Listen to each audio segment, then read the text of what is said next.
அலாவுதீனின் அற்புத விளக்கு. ஒரு ஊருல ஒரு புத்திசாலி பையன் இருந்தான். அவன் பெயர் அலாவுதீன். ஒரு நாள் அவன் ஒரு காட்டு வழியா போய்கிட்டு இருக்கும்போது கீழ ஒரு விளக்கு கிடைந்துச்சு. அத அவன் பார்த்தான்.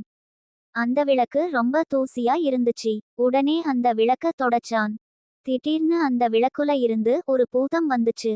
அது ரொம்ப பெரிய பூதம். அதை பார்த்து அலாவுதீன் ரொம்ப பயந்துட்டான். அந்த பூதம் உடனே அவனை பார்த்து, பயப்படாதீங்க எஜமான், நான் உங்களுக்கு உதவி பண்ணதான் வந்திருக்கேன் அப்படின்னு சொல்லிச்சு. உடனே அலாவுதீன், இந்த பூதம் சொல்றத எப்படி நம்புறது?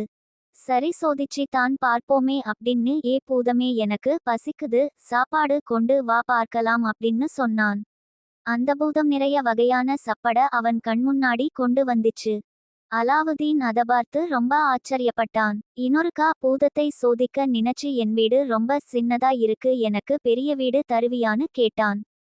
சின்ன வீடு உடனே பெரிய மாளிகையா மாறிடுச்சு. அந்த பூதம் அலாவுதீன பார்த்து, எஜமான், இந்த வீடு போதுமா இல்ல இன்னும் பெருசு வேணுமான்னு கேட்டுச்சு. ஆஹா, பிரமாதம், இதுவே போதும்னு சொன்னான் அலாவுதீன். அலாவுதீன் அந்த வீட்டுல அவங்க அம்மாவோட சந்தோஷமா இருந்தான். ஒரு நாள் அவங்க அம்மா கிட்ட போய், நான் இளவரசியை கல்யாணம் பண்ணிக்க ஆசைப்படுறேன்னு சொன்னான். அவன் அம்மா, ஆன மகாராஜா இதுக்கு சம்மதிப்பாரான்னு தெரியலையே. மகாராஜா கிட்ட போய் கேட்டு பாக்குறேன். ஆனா மகாராஜாவ பார்க்க போகும்போது கையில ஏதாவது கொண்டு போகணும்னு சொல்ல அலாவுதீன் விளக்கதேசான். பூதமே, மகாராஜா சந்தோஷப்படுற மாதிரி ஏதாவது தா அப்படின்னு கேட்டான். உடனே பூதம் நிறைய விலைமதிக்க முடியாத அளவுக்கு ரத்தினங்கள் கொடுத்தது. அந்த ரத்தினங்களை மகாராஜா கிட்ட அலாவுதீனோட அம்மா கொடுத்தாங்க. மகாராஜா ரொம்ப வியந்தார். இன்னும் 40 தட்டு இது போல் தந்தா இளவரசியை கல்யாணம் செஞ்சுதரேன்னு சொன்னாரு.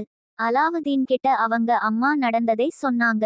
அலாவுதீனும் பூதத்துக்கிட்ட 40 தட்டு ரத்தினம் கேட்க பூதமும் கொடுத்திச்சு.